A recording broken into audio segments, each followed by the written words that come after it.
Mom, I need you to host Christmas dinner this year. There'll be 15 people from Mark's family, and you know how you cook. Sarah said it so casually, as if she were asking her mother to grab a gallon of milk. Eleanor, 72, felt the world pause. 72 years of life, 45 as a wife, 30 as a widow, and now this. 15 people, Sarah? And why am I the one handling everything? Eleanor asked, gripping the phone until her knuckles whitened. On the other end, Sarah sighed, impatient, careless, almost childish. Oh, Mom, because you have free time. We work all day. Besides, Mark's house is too small for everyone. Yours is perfect, big dining room, big kitchen. And honestly, no one cooks turkey like you. Eleanor closed her eyes and leaned against the kitchen wall, the same kitchen where she had cooked thousands of meals for Sarah, waited for her after late-night outings, and cried alone after her husband's funeral. Somehow, her daughter had forgotten who was the mother, and who was the child. Sarah, sweetheart. I am not your housemaid. I'm your mother.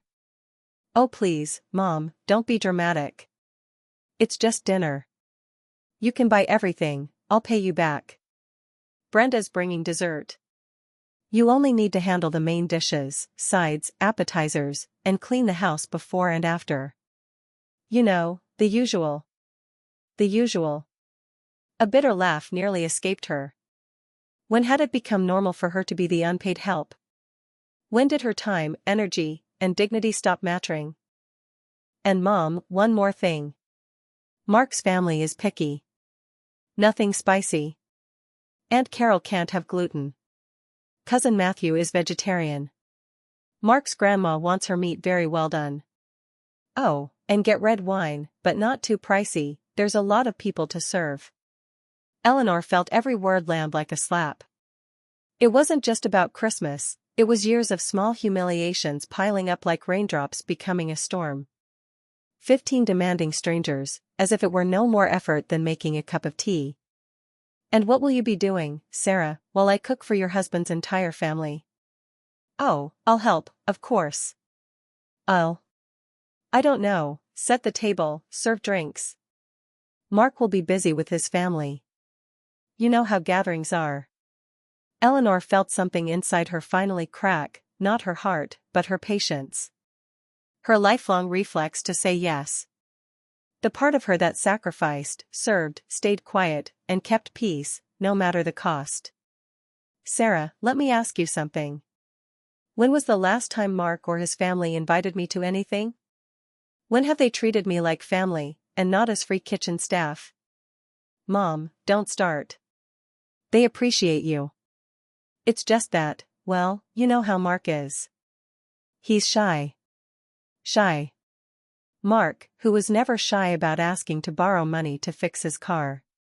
Mark, who never hesitated to let Eleanor pay the restaurant bill. Mark, who had no shame turning her home into a free hotel when his parents visited. All right, Sarah. I understand perfectly. Eleanor's voice sounded different now, calm, cold, no longer eager to please. Sarah noticed. Her tone instantly softened, sugar-coated, manipulative. So, that means yes, Mom? You'll take care of everything, Mom. I promise it'll be a beautiful Christmas, and everyone will remember how amazing your cooking is. Eleanor looked out the kitchen window at the garden she had tended for decades, the rose bushes she planted when Sarah was a child, the old swing set where she used to push her granddaughter, who now lived far away and rarely called. Her world had slowly shrunk into one role, being useful to everyone but herself. Sarah, darling. I have news for you. Your husband and his family can come for Christmas. That's fine. Because I'm leaving on a trip. And you can take care of everyone. I'm not a babysitter, and I'm certainly not an employee. The silence on the phone was deafening. Eleanor could almost hear her daughter scrambling, panicking at the thought of having to host 15 demanding guests on her own. What? Mom, you can't be serious. A trip? Where? With who?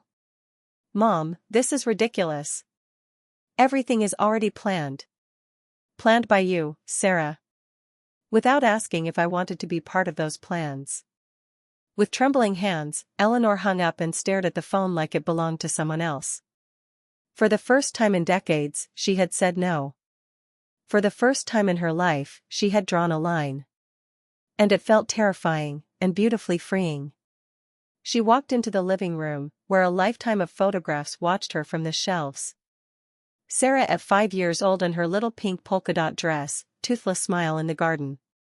Her late husband, Robert, young, handsome, proud in his military uniform, before life brought bills, illness, and heartbreak. Photos of Sarah's childhood Christmases, back when Eleanor believed being a mother was enough to fill her heart forever. When had everything changed? When did she stop being Eleanor, a woman with her own dreams, and become only Sarah's mom? She remembered the night Robert died 30 years ago. Sarah was just 15. Eleanor had promised herself she would be both mother and father, and that her daughter would never go without. And she kept that promise. She worked long factory shifts until her hands grew rough and her back stooped. She sold her wedding jewelry to pay for Sarah's college. She gave up the chance to ever fall in love again, because Sarah needed stability. She swallowed her loneliness for 3 decades, believing love for her child was enough to fill the empty spaces. When Sarah married Mark 5 years ago, Eleanor thought she could finally live a little for herself.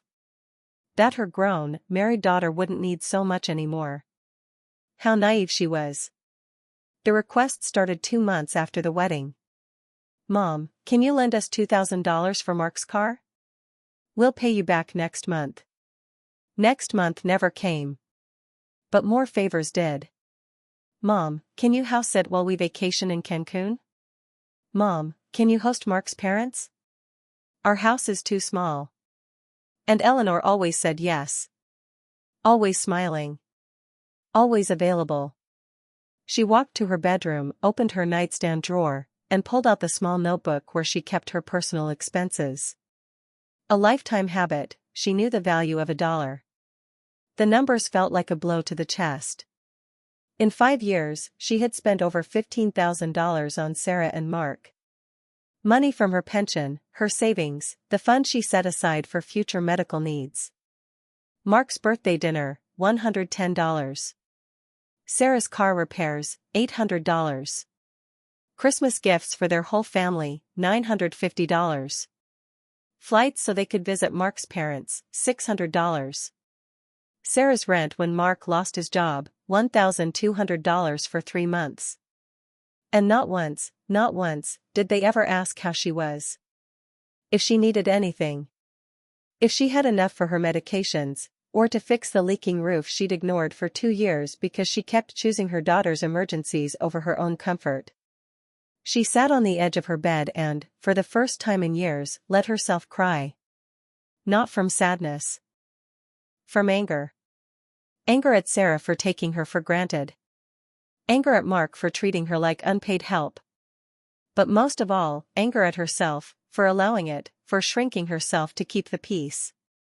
The phone began to ring. It was Sarah again. Mom, please. You can't do this to me. I already told Mark you were cooking. He's invited his whole family. What am I supposed to do now? I don't even know how to cook for that many people. Learn, Eleanor replied, calm, steady, and surprisingly sure of herself. Mom, this is absurd. Cancel that silly trip. Where are you even going alone? With what money? Be realistic. You can't travel by yourself at your age. At your age. As if turning 72 had turned her into a fragile, helpless thing. As if being a grandmother meant she was no longer allowed to be a woman with her own life, her own wants, her own freedom. Sarah, I have enough money to travel. The same money I've been spending on you for years. What? We've never asked you for money. The lie was so obvious it made Eleanor's stomach turn. Did Sarah truly not remember all the loans she never repaid? Or did she simply believe that money from a mother didn't count? Sarah, I have everything written down. Every dollar I've spent on you for the last 5 years is documented. Silence. Then a smaller voice, hesitant, shaken. Mom, that's different. We're family. Families help each other. You're right, sweetheart. Families do help one another. So tell me, when was the last time you helped me? More silence. Eleanor knew Sarah was scrambling through her memories, hunting for a moment of real support or kindness. There wasn't one to find. I'm always here for you, Mom. I call you all the time. You call when you need something. There's a difference. The truth sat between them like a hard stone on the table. Eleanor walked slowly to the window, looking out at the street where she had lived for 40 years. The street where she raised her daughter, buried her husband, grew old waiting to be seen, valued, respected. Tomorrow, I'm going to the travel agency, she said quietly. And you're going to handle Christmas on your own. That night, Eleanor couldn't sleep. She lay awake staring at the ceiling, listening to her house breathe, the hum of the old fridge, the drip from the bathroom faucet she never fixed because something else was always more urgent, the wood settling with age. At 3 a.m., she got up and went to the kitchen. She made chamomile tea, the same tea she used to brew for Sarah when she was little and had nightmares. How ironic. Now she was the one having nightmares. Nightmares with real names, ingratitude, emotional abuse, the crushing realization that she had spent 30 years being everything for everyone, except herself.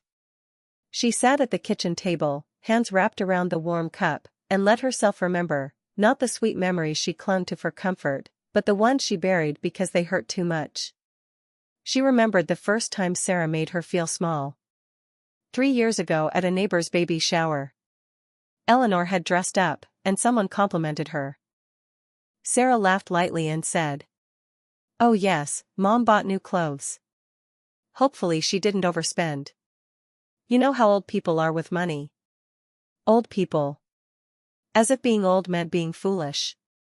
As if her 72 years of working, budgeting, and surviving meant less than Sarah's 28 years of living off favors. She remembered the first dinner she ever cooked for Mark.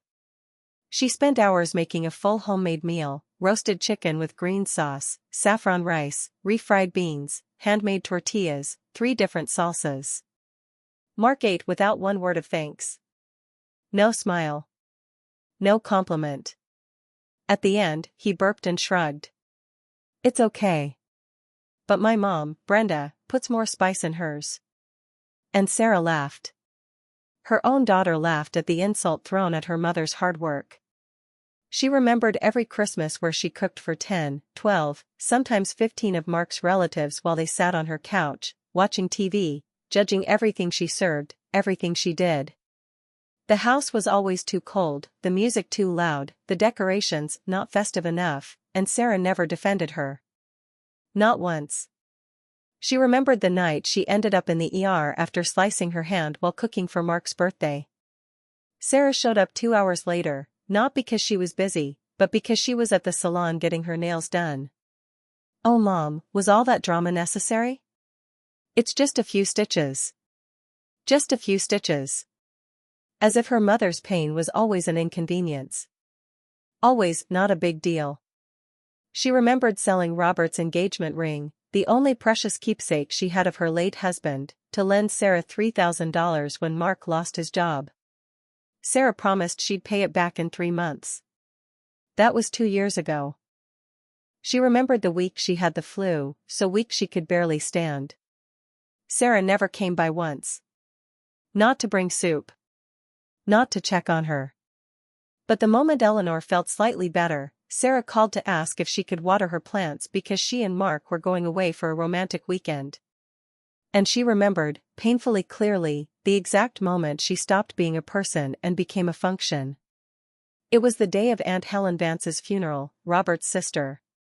Eleanor had been crying, grieving a woman who had been like a sister to her.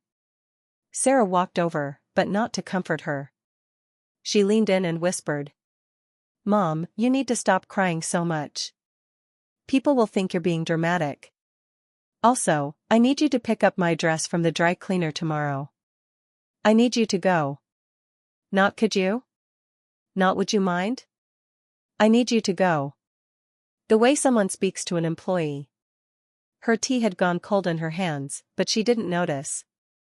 Her mind was too full of memories, 30 years of tiny betrayals, tiny humiliations, tiny emotional cuts she had ignored to keep peace in the family. The phone rang again. It was 4 a.m. "Mom, are you awake?" "I can't sleep. Mark is furious. He keeps asking how we're supposed to handle dinner. His parents already bought their tickets. You can't do this to me." Sarah sounded frantic, but for the first time in Eleanor's life, she didn't feel the instinct to save her. For the first time, her daughter's crisis felt like something Sarah needed to solve, not her mother. "Sarah, it's 4 in the morning. I know, but I can't sleep. Mom, please, let's be reasonable. We can fix this. What if I pay for all the groceries? What if I help more in the kitchen?" As if helping in the kitchen was the real issue. Not the fact that they had planned to use her home, her time, her energy, her money, without even asking if she agreed. "Sarah, the solution is very simple. Have Christmas at your house." "But our house is too small." "Then rent a hall. That costs money. And my time, my home, and my work don't cost anything, do they?" Silence. A long, heavy silence, 30 years of truth finally spoken out loud. "Mom. I don't know what's gotten into you lately. You're being very strange. Very selfish." Selfish. The word women hear the moment they stop sacrificing themselves. The word meant to shame them back into silence. "Sarah, I'm hanging up now. Don't call me again until you've found a solution that doesn't involve me." "Mom." Eleanor hung up. Then she unplugged the phone from the wall. The silence that followed was the most peaceful sound she had heard in years. The next morning, she woke with a feeling in her chest she didn't recognize at first. She thought it was anxiety. But no, it was something she hadn't felt in decades. Freedom. For the first time in 30 years, she wasn't waking up to someone else's needs. She wasn't responsible for fixing anyone's life but her own. She got dressed carefully, choosing her favorite cream blouse, the one Sarah always criticized, saying it made her look old. Eleanor combed her hair and looked at herself in the mirror, really looked, for the first time in years. Not checking for wrinkles. Not seeing flaws to hide. But seeing herself. Eleanor Vance. 72. Widow. Mother. But beyond all of that, a woman. She stepped outside, shoulders back, and walked toward town with firm, steady steps. Every block she walked felt like a personal declaration of freedom. The travel agency sat on Main Street, right between the pharmacy where she picked up her prescriptions and the bakery where she'd bought bread for 40 years. "Good morning, ma'am, how can I help you?" The young woman at the counter smiled warmly, an honest smile, not the polite, dismissive kind Eleanor had grown used to from people who only saw her as someone's grandmother. "I want to take a trip for Christmas." "How wonderful. Do you have a destination in mind? Will you be traveling with family?" "I'm going alone, and I want to go as far away from here as possible." The agent, Emily Miller, according to her badge, didn't look surprised or sorry for her. She simply opened her computer. "We have some beautiful options for solo travelers. Do you enjoy beaches, mountains, or historic cities?" Eleanor looked at the photos Emily showed. White sand beaches in Cancun. Snow-covered Switzerland. Cobblestone streets in Spain. For years, she'd only seen places like these in magazines at the doctor's office, believing they were dreams for other people, people who were allowed to be happy. "How much would you like to spend?" Emily asked gently. Eleanor thought of the $15,000 she had recorded in her notebook, money she had given away without hesitation, without ever expecting it back, believing love required sacrifice. "I have $5,000, she said. And as she spoke, she realized it was the first time in years she was talking about her money, not the money she had to save for Sarah's emergencies. Emily's smile grew. "With $5,000, we can do something incredible." How about a tour of Spain and Italy? 3 weeks, Madrid, Barcelona, Rome, Florence. Historic hotels, meals included, English-speaking guides. It's perfect for someone who wants to rediscover herself. Rediscover herself. The words rang through Eleanor's chest like a bell. When was the last time she had done anything simply to find herself again? I'm interested. When would it leave? December 20th, returning January 10th. Right through Christmas, the very time Sarah expected her to cook for 15 strangers in her own home. The irony almost made Eleanor laugh. Do you need time to think about it? Emily asked. No, Eleanor said without a moment of doubt. Book the trip right now. As Emily prepared the documents, Eleanor felt a mix of fear and exhilaration. It was the most impulsive decision she had ever made, but also the one that felt the most right. For the first time in decades, she was choosing herself over expectations. I'll need your passport and a credit card for the deposit, Emily said. Eleanor pulled out her passport.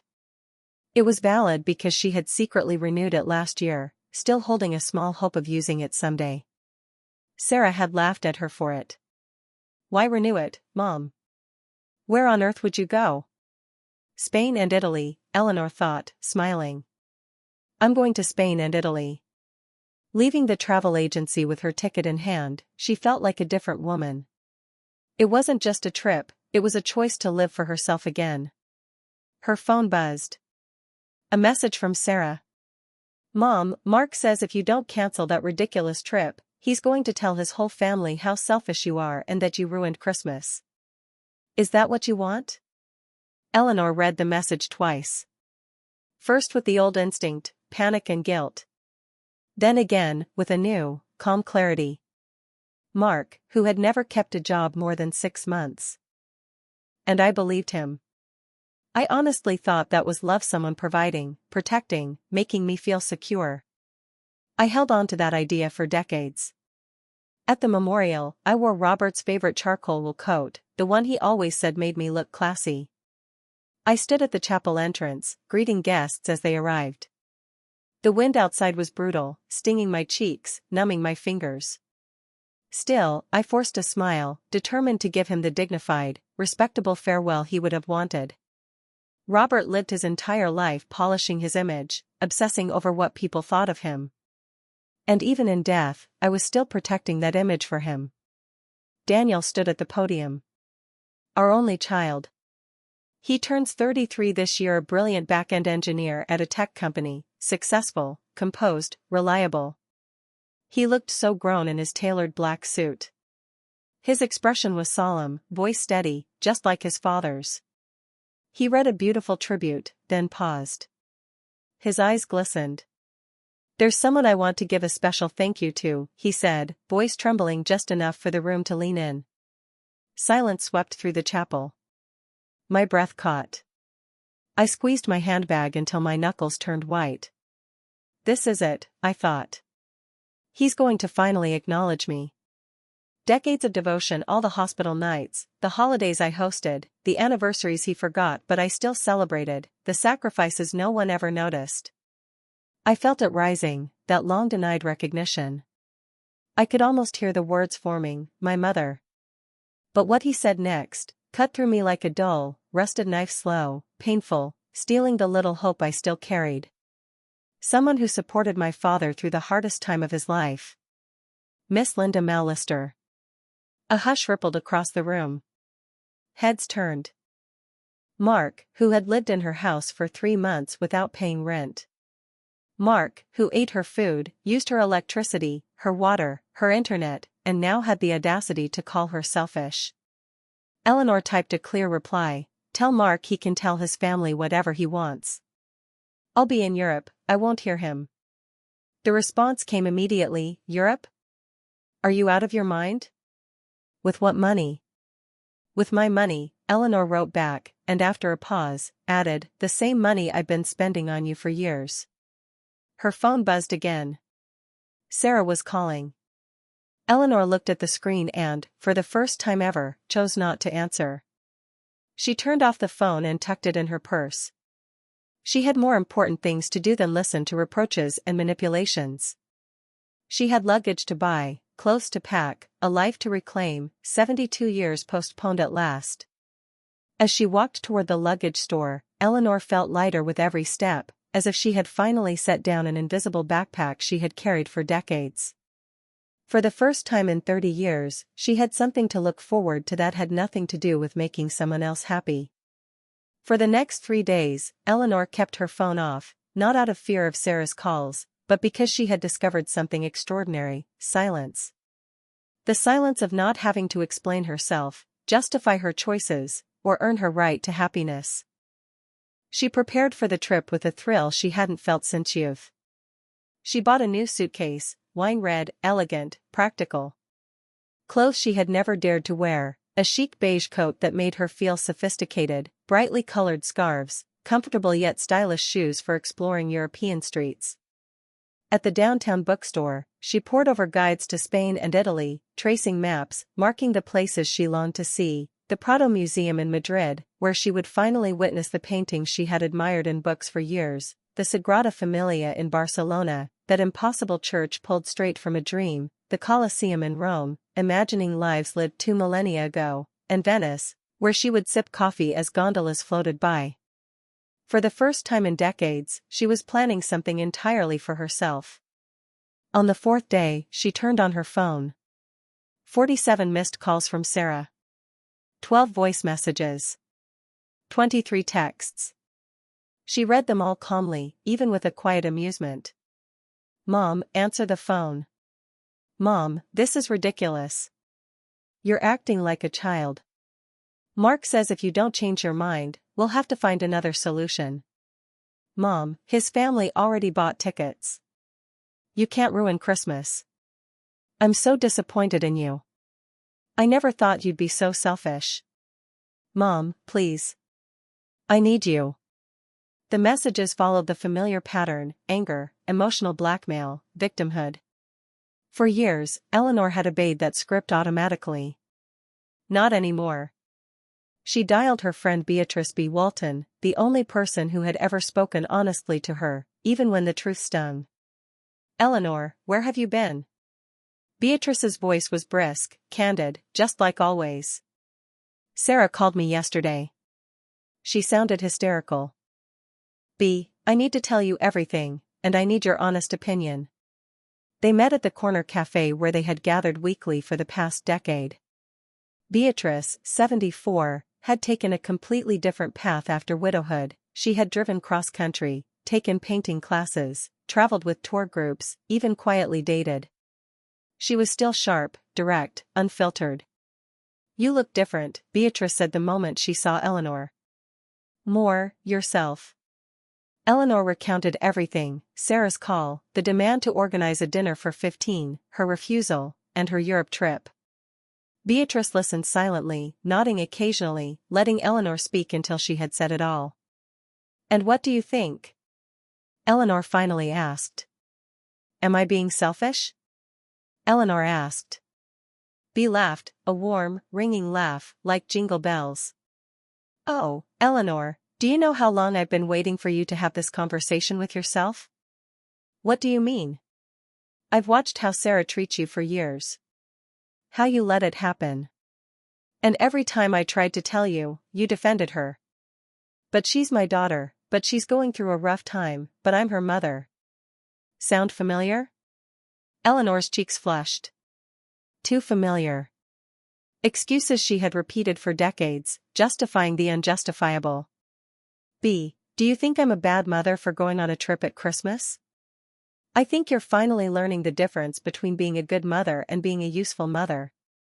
Eleanor frowned. A good mother teaches her children independence, responsibility, and gratitude. A useful mother does everything for them until they forget they can do anything themselves. Bea's words hit Eleanor like rain on parched earth. She had been a useful mother, not a good one. She had solved every problem for Sarah, until Sarah no longer knew how to solve her own. She had given so much unconditional love that Sarah had simply come to expect it. But isn't a mother supposed to always be there for her children? Eleanor asked quietly. Sarah is 33, B said firmly. She's an adult. She has a husband and her own home. If she can't organize a Christmas dinner without you doing it all, the problem isn't you, it's that you never taught her she could. Eleanor's throat tightened. After Robert died, I wanted to do everything for her. And that was fine when she was 15.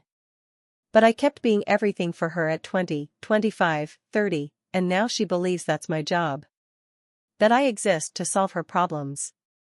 Eleanor went silent, letting the truth settle. Painful. Terrible. She had loved Sarah in the wrong way, protecting her from everything had made her incapable of protecting herself. What if she never speaks to me again? Eleanor whispered. Then you'll discover if she really loves you, or if she only loves what you do for her, B said. The truth was simple and cruel. For years, Eleanor had confused being necessary with being loved. She had believed that as long as Sarah needed her, she would love her. But true love doesn't come with conditions. True love doesn't come with a to-do list. And the saddest part? B asked softly. Sarah doesn't even really know who you are. She only knows the version of you who fixes problems and gives money. She doesn't know Eleanor, the woman with her own dreams, her own life, her own worth. For the first time in days, Eleanor felt tears rise. Not from sadness, but relief. Someone saw her. Someone understood she was more than a maternal function. Go to Europe, B said, taking her hand. Go and rediscover who you are when you're not someone else's mom. The next day, Eleanor knew it was time to face the situation head-on. She couldn't fly to Europe carrying an undeclared war at home. She needed one final conversation with Sarah, to set boundaries once and for all. She turned on her phone and dialed. Mom. Finally. Where have you been? I've been worried sick. Mark says, you probably hit your head or something, that's why you're acting so strange. There it was again. False concern, wrapped in an explanation meant to make her feel like a frail old woman. Mark, who had never truly cared about her well-being, now diagnosing her behavior. Sarah, I need you to come to my house. We need to talk. Talk about what? Canceling the trip and sorting Christmas dinner like adults? Sarah scoffed. Yes. Come at 3 o'clock. Alone. Alone? Why? Mark wants to talk too. He says you need to understand the reality of the situation. The reality of the situation, according to Mark, the man who had lived in her house for 3 months without paying rent, eating her food, using her utilities, now wanted to explain reality to her. Eleanor let the words slide off her like water. She was ready. Sarah, either you come alone or you both leave. I'm not negotiating this. Sarah entered with a look of annoyance, like a teenager who had been unfairly punished. She sat on the sofa with her arms crossed, radiating resentment. Mom, this has to stop. You're acting like a spoiled child. The whole family is talking about you. What family, Sarah? Mark's family, who has never invited me to anything. The family who only knows me as the woman who cooks for free for their gatherings. That's not true. They appreciate you very much. When was the last time any of them asked me how I was? When was the last time they brought me a gift or invited me to eat or just called me to chat? Sarah opened her mouth to answer but remained silent. Both knew the answer. Never. Sarah, for 5 years, I've been your husband's family's unpaid domestic worker. And for 5 years, you've been okay with that. That's not true. We always treat you what, Sarah? You've always treated me with respect, always considered my feelings, always valued my time. Eleanor got up and went for her expense notebook. She placed it on the coffee table, open to the page where she had made the total. $15,000. That's what I've spent on you in 5 years. Money that came from my pension, from my savings, from the money I should Be saving for my old age. Sarah looked at the numbers with wide eyes. Mom, we never asked you to keep track. You're right. You never asked me to keep track. Nor did you ask my permission before spending my money. You just assumed it was available to you. But we're family. Families help each other. Tell me, Sarah, how have you helped me in these 5 years? Silence. A silence so profound. You could hear the ticking of the wall clock in the kitchen. I am always here.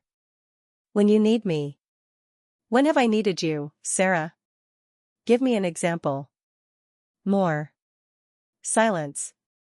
Sarah was desperately searching her memory for a time when she had given instead of received. When you were sick. When I was sick with the flu last year. You didn't come to see me even once. I found out later you had been at the spa. With Mark's friends. Sarah's cheeks turned red. It's just I didn't know you were that bad. I sent you 3 messages saying I felt very sick. You never replied. Mom, you can't nitpick every little thing. Now, they're not little things, Sarah. They're 30 years of little things that accumulated into a relationship where I give everything and you receive everything. And the day I decide to set boundaries, I'm the bad one. Sarah began to cry. Not the genuine cry of someone who understands the harm they've caused, but the manipulative cry of someone who knows tears have worked before. Mom, you can't leave for Christmas. You can't. Leave me alone with this problem. Sarah, you created this problem. You told Mark's family I was going to cook without asking me. You assumed my house, my time, and my money were at your disposal. This isn't my problem to solve. But I don't know what to do. I don't know how to cook for so many people. Learn. Hire a catering service. Order food. There are 100 solutions that don't involve me. That costs money. And my work doesn't cost money, does it? Sarah wiped her tears and changed tactics. Mom, if you do this, Mark is going to be very upset with me. He says if his family feels unwelcome, it'll be my fault. Then maybe it's time Mark learns to solve his own family problems instead of delegating them to his mother-in-law. You can't talk about my husband like that. I can and I will. Mark is a 35-year-old man who has never organized a family gathering in his life because he's always had women do it for him. First his mom, Brenda, now me. When is he going to grow up? Sarah stood up from the sofa in a fury. I see what's happening. You're jealous because I'm not just yours anymore. You're jealous of Mark. The accusation was so absurd that Eleanor almost laughed. Sarah, I'm not jealous of Mark. I'm tired of being his free domestic worker. You know what, Mom? Go on your stupid trip. We'll sort this out. Without you. And when you come back and feel lonely, don't come crying. Sarah stormed out, the door slammed so hard the whole house shook. Eleanor stood in the middle of her living room, taking deep, steady breaths. For the first time in 30 years, she had said exactly what she thought, and the world hadn't ended. The next few days passed in a strange, almost sacred calm. She expected guilt, self-doubt, the tiny voice inside whispering that she had been too harsh with Sarah. But that voice never came. Instead, she felt something she hadn't felt in decades, peace. She woke each morning free from the anxiety of wondering what problem of Sarah's she would have to solve that day. Breakfast was quiet, slow, and complete, reading the newspaper cover to cover, something she hadn't done in years, always rushing to someone else's emergencies. She took unhurried walks in the park, noticing details she'd ignored for decades, the fiery autumn leaves, elderly couples feeding ducks, children playing with abandon she had long forgotten. One afternoon, while organizing her clothes for the trip, the doorbell rang. She braced for Sarah, perhaps apologizing, perhaps attempting one last manipulative plea. But when she opened the door, it wasn't her daughter. It was Brenda, Mark's mother. First his mom. Brenda, now me. When is he going to grow up? Sarah stood up from the sofa in a fury. I see what's happening. You're jealous because I'm not just yours anymore. You're jealous of Mark. The accusation was so absurd that alien Brenda, 68, elegant, and icy, had always treated Eleanor with polite distance. In 5 years, they'd never had a conversation that lasted more than 10 minutes. Eleanor, sorry to come without warning, but we need to talk. Of course, Brenda, come in. Brenda sat on the sofa with the rigid posture, almost laughed. Sarah, I'm not jealous of Mark. I'm tired of being his free domestic worker. You know what, Mom? Go on your stupid trip. We'll sort this out. Without you. And when you come back and feel lonely, don't come crying. Sarah stormed out, the door slammed so hard the whole house shook. Eleanor stood in the middle of her living room, taking deep, steady breaths. For the first time in 30 years, she had said exactly what she thought, and the world hadn't ended.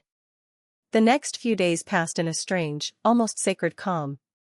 She expected guilt, self-doubt, the tiny voice inside whispering that she had been too harsh with Sarah. But that voice never came. Instead, she felt something she hadn't felt in decades, peace. She woke each morning free from the anxiety of wondering what problem of Sarah's she would have to solve that day. Breakfast was quiet, slow, and complete, reading the newspaper cover to cover, something she hadn't done in years, always rushing to someone else's emergencies. She took unhurried walks in the park, noticing details she'd ignored for decades, the fiery autumn leaves, elderly couples feeding ducks, children playing with abandon she had long forgotten. One afternoon, while organizing her clothes for the trip, the doorbell rang. She braced for Sarah, perhaps apologizing, perhaps attempting one last manipulative plea. But when she opened the door, it wasn't her daughter. It was Brenda, Mark's mother. Her face flushed. Eleanor saw the truth she'd never considered: they had treated her as part of the furniture. Someone who cooks, cleans, and pays, but who doesn't have feelings. Tell me something, Brenda. Do you know my favorite color? My favorite music? My hobbies? My dreams? Brenda's eyes widened. She realized she knew nothing about Eleanor as a person. Exactly. You haven't thought about me because, to your family, I'm not a person, I'm a function. A long silence followed. When Brenda finally spoke, her voice was smaller, tentative. What can we do to fix this? Nothing. Brenda, you can't undo 5 years of disregard with an apology, and I don't want you to try. But Christmas dinner, your family can host it at a restaurant, your house, Sarah's house, anywhere that isn't mine. For 5 years, you assumed my home was always available. This year, you'll make other plans. I know we've made mistakes, but isn't cutting all contact extreme? I'm not cutting contact. I'm setting boundaries. I am no longer your family's unpaid domestic worker. Brenda stood to leave, but paused at the door. Can I ask you something personal? Of course. Have you ever been happy doing all these things for us? The question hit Eleanor like a punch to the chest. Not cruel, not accusatory, just genuine. And the answer was devastatingly honest. No, Brenda, she said quietly. I haven't been happy. I've been so busy being useful that I forgot how to be happy. Brenda nodded slowly, as if finally understanding something important. I hope you find that happiness on your trip. After Brenda left, Eleanor sank into her kitchen chair with a cup of tea. For the first time, someone from Mark's family had recognized her right to joy. It was a small acknowledgement, but it meant everything. She glanced at the calendar. 5 days until her flight. 5 days to leave behind 30 years of being everyone else's problem solver and start living her own life. Her phone rang. It was B. How's everything, Eleanor? I think I'm finally learning the difference between being needed and being respected, Eleanor said. And how does that feel? Eleanor smiled, a private, genuine smile that radiated freedom through the line. It feels like freedom. The day before her flight, she woke with a thrill she hadn't felt since childhood, waiting for Christmas morning. Suitcases were packed with care, documents organized, clothes selected for every imagined occasion. But more than that, she carried something she had lost decades ago, hope. She bathed slowly, chose her favorite terracotta dress, Sarah had always called it too flashy, and applied her makeup, not to hide age, but to honor the woman she had rediscovered. Every line on her face told a story, and for the first time in years, she was proud of that story. Sipping her last cup of coffee at home, the doorbell rang. Her heart skipped. Sarah? Perhaps coming to apologize? She opened the door and froze. An older gentleman stood there, elegant, holding flowers. Mrs. Eleanor Vance? Yes, she said cautiously. My name is David Hawthorne. I'm Emily's father, the travel agent who organized your trip to Europe.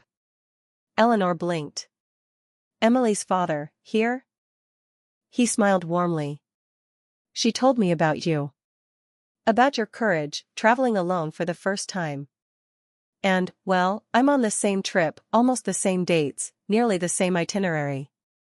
I wondered if you might like some company, not romantically, nothing pushy, just someone to share a meal with, someone to take your picture in front of the Leaning Tower of Pisa. Eleanor's cheeks flushed. For months, she had imagined this trip as a declaration of independence, a moment of chosen solitude. And now the stranger offered companionship, without obligation, without expectation.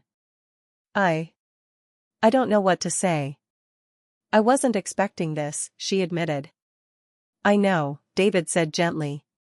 Emily showed me your picture at the agency. Not to invade your privacy, but because I hoped to meet interesting people on the trip. She said you had a smile that showed strength and sadness at the same time. That intrigued me. Eleanor studied him.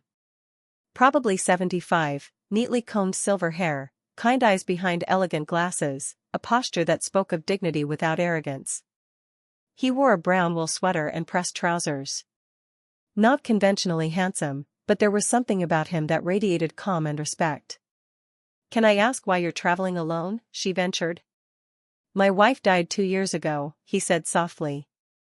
During the last year of her illness, I promised her that if she left before me, I wouldn't stay home feeling sorry for myself. I promised I'd see places, live for both of us. This is my first big trip without her.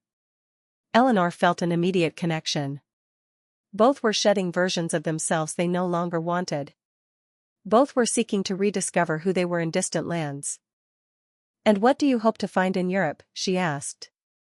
David smiled, wistful and warm. I hope to find the man I was before I became just Maria's husband. I hope to remember what I liked to do when I wasn't taking care of someone else. Eleanor's heart lifted. Here, in the calm of an unexpected encounter, she realized she wasn't alone in her journey, not in courage, not in rediscovery, and perhaps, not even in companionship.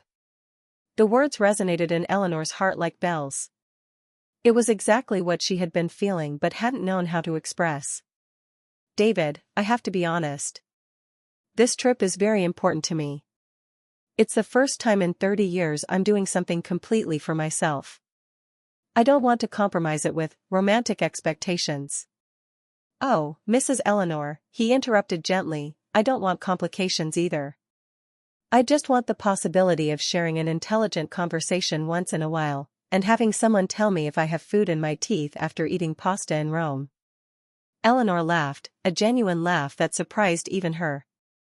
It had been so long since she had laughed like that, without reservation, without worrying about whether it sounded proper or appropriate.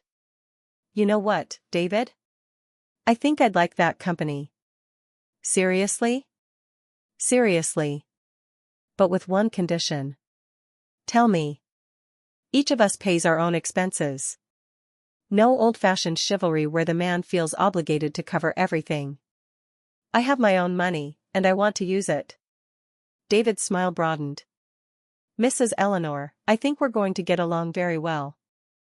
3 weeks later, Eleanor sat on a small terrace overlooking the Mediterranean in Barcelona, sipping a café con leche that tasted exactly as she had dreamed. The late afternoon sun caressed her face as she wrote in a new journal she had bought in Madrid, something she hadn't done since she was a teenager. Day 21 in Europe, she wrote in careful script. "Today I understood something important. Happiness is not a prize you receive after years of sacrifice. Happiness is a choice you make every day." David approached with 2 ice creams, lemon for her, chocolate for him. During the 3 weeks, they had developed an easy, comfortable friendship. He was the perfect travel companion, cultured without pretension, funny without being a clown, attentive without being intrusive. They had walked together through the Prado Museum, gotten lost together in the streets of Rome, and laughed when he tried to speak Italian with a Spanish accent, accidentally asking for shoes with cheese instead of pasta with cheese. "Writing your memoirs?" David asked, settling into the chair beside her. "Writing my new story," Eleanor replied. "The one that starts at 72. Her phone had rung several times during the trip, messages from Sarah, some desperate, others furious, others manipulative. At first, she had read them all, feeling pangs of guilt. But gradually, she had developed a new perspective. Sarah's problems were no longer emergencies Eleanor had to solve, they were lessons Sarah had to learn. The last message she had read, sent 2 days ago, was different. "Mom, we had to cancel Christmas dinner. Mark and I had a big fight about who was going to take care of everything. In the end, we decided we weren't ready to organize something so big. His parents are disappointed with us. Not with you. I think I understand a little better why you left. I hope you're doing well." Eleanor read it 3 times. She felt no triumph, no satisfaction, just a quiet confirmation that she had made the right decision. Sarah was learning, perhaps for the first time in her adult life, that actions have consequences, and that there wouldn't always be someone else to solve her problems. "What are you thinking about?" David asked, noticing her thoughtful expression. "That for 70 years, I believed my worth as a person depended on how useful I was to others. I believed love was earned by being indispensable. And now I know that true love doesn't have to be earned. It either exists or it doesn't. And people who truly love you don't disappear when you stop being useful." David nodded. During their 3 weeks together, they had shared many deep conversations. He had told her about the years he spent caring for Maria, and how he had gradually lost his sense of self trying to be the perfect husband. She had told him about 30 years of being the perfect mother, until she realized that perfection had made her invisible as a person. "Do you know what's the strangest thing?" Eleanor said. "During this entire trip, I haven't cooked a single meal for anyone else, and I don't miss it. I thought I would, but I don't." "What do you miss?" David asked. "I miss the version of myself that existed before I became a maternal function. The woman who read books for pleasure, who had her own opinions about movies, who dreamed of traveling. That woman was asleep for 30 years, but she wasn't dead." The sun began to set over the Mediterranean, painting the sky with colors that had no name. Tomorrow would be her last day in Europe before returning home, but home no longer sounded like a prison. It sounded like a place where she could continue to be the woman she had rediscovered on this trip. "David, can I confess something to you?" "Of course." "When I was young, before I got married, I wanted to be an art teacher. I never told anyone because it seemed like a silly dream. After I got married, after Sarah was born, after Robert died, there were always reasons to postpone that dream. And now I think 72 years is not too late to be who I always wanted to be." David smiled. "You know what? I have a confession, too. I always wanted to learn to play the piano. Maria used to say we were too old to learn new things. What do you plan to do about it?" "I think I'm going to buy a piano." They laughed together, the laughter of 2 people who had discovered that life doesn't end at 70. Perhaps, in some strange way, it was just beginning. That night, Eleanor stayed awake in her hotel room, looking out at the sparkling lights of Barcelona. Tomorrow, she would return home, but not as the same woman who had left. She would return as Eleanor Vance, not as Sarah's mother or Mark's former domestic worker. She would return as a woman who had learned that saying no wasn't selfish. It was survival. Her phone vibrated. A message from B. "How's the new Eleanor?" She replied, "The new Eleanor is learning that it's never too late to start a new life." The next day, on the plane back, as Europe disappeared beneath the clouds, Eleanor wrote in her journal, "Today I don't need permission to live. Today I know that respect is not begged for, it is demanded. Today I understand that freedom is not doing what you want, but not doing what you don't want. Tomorrow, when I land at home, I will begin the rest of my life." She closed the journal and leaned back in her seat. For the first time in 72 years, the future belonged entirely to her. It wasn't revenge. It was liberation. And it felt exactly like flying. 6 months after returning from Europe, I sit in my new art studio, hand-stained with acrylic paint and a heart lighter than it has been in decades. I never thought that at 73 I would be learning to mix colors and discovering that I have a natural talent for painting landscapes. The house feels different now. It is no longer a place where I wait for desperate calls or unexpected visits asking for favors. It is my sanctuary, my space where every object is where I want it to be, and every decision is mine. The silence no longer frightens me. It embraces me. Sarah and I talk now, but differently. At first, it was difficult, tears, reproaches, mutual accusations. But something shifted when I stopped defending myself and simply maintained my boundaries. She had to learn to relate to me as a person, not as a resource. She is still learning, but there is progress. She asks how I am before telling me her problems. She invites me to lunch without expecting me to pay. These are small changes, but they matter. Mark is still Mark, but he is no longer my problem. Sarah is slowly learning that her husband's problems are his responsibility, not hers, or mine. It has been a costly lesson for her, but a necessary one. David visits once a week. We drink tea, share stories from our classes. He did indeed buy a piano and is learning to play. Sometimes we go to the movies, like two friends who enjoy each other's company without complicated expectations. I don't know if it will ever become more, and for the first time in my life, that uncertainty feels beautiful instead of distressing. I have learned that self-love is not selfishness. It is emotional survival. For years, I confused sacrifice with love, believing that the more I gave, the more I would be loved. Now I understand that true love blossoms when both people respect each other enough to maintain their individuality. My bank account has grown, too. When you stop being the family bank, it's incredible how much money you save. I've used some of those savings to remodel my house, for painting classes, for small luxuries I once considered unnecessary, a monthly massage, new books, fresh flowers for my table, things that make every day feel like a celebration of being alive. The most surprising discovery?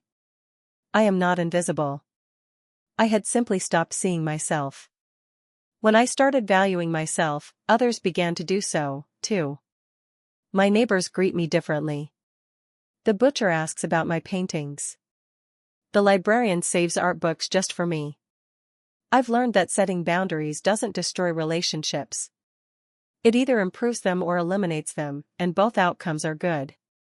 Relationships that improve become authentic.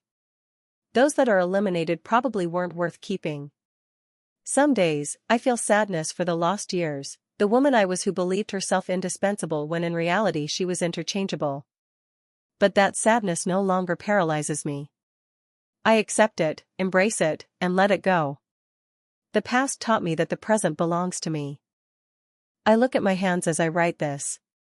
Hands that cooked thousands of meals for people who took them for granted. Hands that cleaned messes I didn't make. Hands that signed checks for other people's dreams. Now, these same hands create art, write my own thoughts, applaud my personal achievements. The woman who boarded that plane to Madrid was a retired domestic worker who had forgotten her own name. The woman who returned is Eleanor Vance, artist, traveler, friend, a complete woman who doesn't need anyone's approval to validate her existence. I still wake up every morning without knowing exactly what the day holds. But now, that uncertainty excites me instead of terrifying me, because I finally learned the most important lesson of all: I deserve to write my own story. And it's never too late to change the ending. If you enjoyed my story, you can support me by sending a super thanks so I can write more like this. I'd also love to hear from you. What would you do in Eleanor's shoes? Drop your thoughts in the comments. I'm always curious about your perspective. And if you want to hear more life stories like this, like the video and subscribe to my channel. There are so many more waiting for you. Big hugs, and see you next time.